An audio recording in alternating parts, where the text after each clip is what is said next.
Assalamualaikum warahmatullahi wabarakatuh. Kami akan mempresentasikan hasil diskusi kami mengenai strategi sumber daya manusia, desain pekerjaan, dan pengukuran kerja. Sebelumnya, saya akan memperkenalkan anggota kelompok. Yang pertama, saya sendiri, Safia Kusmaningrum, Regita Putri Nugroho, strategi sumber daya manusia untuk keunggulan kompetitif. Tujuan dari strategi sumber daya manusia adalah untuk mengelola tenaga kerja dan merancang pekerjaan sehingga para karyawan dapat dimanfaatkan secara efektif dan efisien. Hal yang perlu dipastikan dalam fokus strategi karyawan yaitu yang pertama, dimanfaatkan secara efisien di dalam kendala keputusan manajemen operasional lainnya. Yang kedua, memiliki mutu pekerjaan yang memadai dan dihidupkan dalam komitmen yang saling menguntungkan dan percaya satu sama lain. Kendala dalam strategi sumber daya manusia. Yang pertama, pada strategi produk, terdapat kendala seperti keterampilan yang dibutuhkan, talenta yang dibutuhkan, bahan material, keselamatan produk. Pada strategi proses, terdapat kendala seperti teknologi, mesin dan perlengkapan yang digunakan, keselamatan. Pada jadwal terdapat kendala seperti waktu dalam hari, waktu dalam tahun atau musiman, stabilitas dalam penjadwalan. Pada perbedaan individual, terdapat kendala seperti kekuatan dan kelelahan memproses informasi dan tanggapan. Pada strategi lokasi terdapat kendala seperti iklim, temperatur, kebisingan, cahaya, kualitas udara. Yang terakhir, kendala pada strategi tata letak, yaitu posisi yang tetap, proses, lini perakitan, sel kerja, dan produk. Pada slide selanjutnya terdapat 3 keputusan dalam strategi sumber daya manusia. Dalam mengatasi kendala-kendala dalam strategi sumber daya manusia, dibutuhkan 3 keputusan yang terdiri dari bidang perencanaan tenaga kerja, perancangan kerja, serta standar tenaga kerja. Perencanaan tenaga kerja. Perencanaan tenaga kerja menentukan kebijakan susunan kepegawaian yang berhubungan dengan stabilitas ketenagakerjaan, jadwal kerja, dan penggolongan kerja dan aturan kerja. Kebijakan stabilitas ketenagakerjaan. Stabilitas ketenagakerjaan adalah bagaimana perusahaan mempertahankan karyawan pada suatu waktu yang ditentukan. Terdapat 2 kebijakan dasar dalam stabilitas, yaitu yang pertama adalah mengikuti permintaan dengan persis sama. Artinya kebijakan memposisikan tenaga kerja sebagai biaya variabel karena ketika perusahaan mengikuti konsumen, maka yang menjadi biaya tetap adalah biaya produksi, tetapi memunculkan biaya lainnya yang meliputi biaya perekrutan dan layoff, asuransi pengangguran, dan upah premium untuk menarik personel agar dapat menerima pekerjaan yang tidak stabil. Oleh karena itu, kebijakan ini cenderung memperlakukan tenaga kerja sebagai biaya variabel. Yang kedua adalah mengadakan kebijakan yang konstan. Kebijakan ini untuk memperlakukan tenaga kerja sebagai biaya tetap karena tenaga kerja dipertahankan dan perusahaan menjaga perekrutan serta mengurangi layoff dan biaya pengangguran. Namun pada pekerjaan yang konstan, para karyawan tidak dimanfaatkan secara penuh. Ketika itulah permintaan rendah dan perusahaan tidak memiliki sumber daya manusia yang dibutuhkan ketika jumlah permintaan tinggi. Selanjutnya terdapat jadwal kerja. Seperti halnya jadwal kerja standar di Amerika Serikat, yaitu 5 hari 8 jam.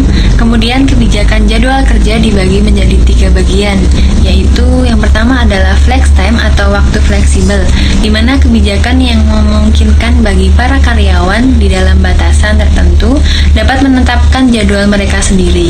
Yang kedua adalah minggu kerja yang fleksibel, di mana jumlah hari kerjanya lebih sedikit, namun jumlah kerjanya lebih banyak. Yang ketiga adalah hari yang paling singkat daripada hari yang paling lama, yakni suatu kebijakan dilakukan dengan cara memindahkan para karyawan pada status paruh waktu. Penggolongan pekerjaan dan aturan kerja. Banyak organisasi atau perusahaan memiliki klasifikasi atau penggolongan pekerjaan dan aturan kerja yang ketat guna menentukan klasifikasi pekerjaan dan aturan kerja dapat membatasi fleksibilitas karyawan di tempat kerja yang nantinya akan mengurangi fleksibilitas fungsi operasional, serta perusahaan dikatakan fleksibel ketika susunan kepegawaian dan menentukan penjadwalan kerja, maka perusahaan semakin efisien dan responsif. Desain pekerjaan menetapkan tugas yang membentuk pekerjaan untuk individual atau dalam kelompok. Dalam hal ini terdapat 5 komponen desain pekerjaan yang akan dibahas. Yang pertama, spesialisasi pekerjaan. Spesialisasi pekerjaan bertujuan untuk membantu dalam menurunkan biaya tenaga kerja yang multitalenta. Hal ini dapat dilakukan dengan beberapa cara, yaitu pengembangan keterampilan dan pembelajaran yang lebih cepat oleh karyawan, mengurangi waktu yang seharusnya bisa digunakan untuk menghasilkan barang yang sama, penemuan mesin-mesin dan perangkat yang lebih inovatif. Yang kedua, ekspansi pekerjaan. Pada komponen ini ada berbagai macam cara dalam mengekspansi pekerjaan, yaitu perluasan tugas, rotasi pekerjaan, penggayaan tugas, dan pemberdayaan pekerjaan. Yang ketiga, komponen psikologis dari desain pekerjaan. Sebuah strategi sumber daya manusia yang efektif membutuhkan pertimbangan komponen psikologis dari rancangan kerja dengan meliputi karakteristik, varietas, keterampilan, identitas pekerjaan, signifikan pekerjaan, otonomi, umpan balik. Yang keempat, tim yang mandiri, yaitu sekelompok orang yang diberdayakan dan bekerja sama untuk meraih sebuah tujuan yang sama. Yang kelima, motivasi dan sistem insentif. Penghargaan dalam bentuk uang biasanya meliputi bonus, biasanya dalam bentuk uang tunai. Bagian laba yaitu dengan pemberian sebagian dari laba untuk dibagikan kepada karyawan, dan sistem insentif didasarkan pada produktivitas perorangan atau kelompok yang digunakan dalam berbagai macam variasi dalam penerapannya. Ergonomik dan lingkungan kerja. Ergonomik adalah pembelajaran tatap muka manusia dengan lingkungan dan mesin. Pemahaman mengenai permasalahan ergonomik dapat membantu untuk meningkatkan kinerja manusia. Berbabak ergonomik adalah yang pertama, operator input ke mesin, di mana operator memberikan tanggapan ke mesin, yaitu dengan melakukan evaluasi. Yang kedua, umpan balik kepada operator, di mana umpan balik kepada operator diberikan dengan pandangan, suara, dan perasaan, bukan menghapuskan peluang. Yang ketiga, lingkungan kerja adalah lingkungan fisik di mana para karyawan bekerja dapat mengaruhi kinerja, keselamatan, dan kualitas kehidupan pekerjaan mereka. Faktor dalam lingkungan kerja yang berada di bawah kendali organisasi dan manajer operasional adalah pencahayaan, kebisingan, dan vibrasi, temperatur, kelembapan, dan kualitas udara. Dalam slide selanjutnya terdapat metode analisis. Metode analisis adalah pemutusan perhatian pada bagaimana tugas diselesaikan. Terdapat 3 metode yang digunakan untuk menganalisis, yang diantaranya adalah pergerakan individual atau bahan material. Analisis ini dilakukan dengan menggunakan diagram alur dan diagram proses dengan variasi jumlah detail. Yang kedua adalah aktivitas manusia dan mesin serta kru. Analisis ini dilakukan dengan diagram aktivitas seperti diagram manusia dan diagram mesin serta diagram kru. Yang ketiga adalah pergerakan badan. Analisis ini dilakukan dengan menggunakan diagram operasional dan biasanya menggunakan badan manusia, terutama lengan dan tangan. Tempat kerja visual. Visual tempat kerja menggunakan perangkat visual yang berbiaya rendah untuk membagikan informasi secara cepat dan akurat, karena data tempat kerja berubah secara cepat dan sering. Maka manajer operasional harus membagikan informasi secara akurat dan terkini. Selanjutnya terdapat standar tenaga kerja. Standar tenaga kerja adalah jumlah waktu yang diperlukan untuk melaksanakan pekerjaan atau bagian dari pekerjaan. Manajemen operasional yang efektif memerlukan standar yang bermakna, membantu perusahaan dalam mendapatkan beberapa hal berikut ini.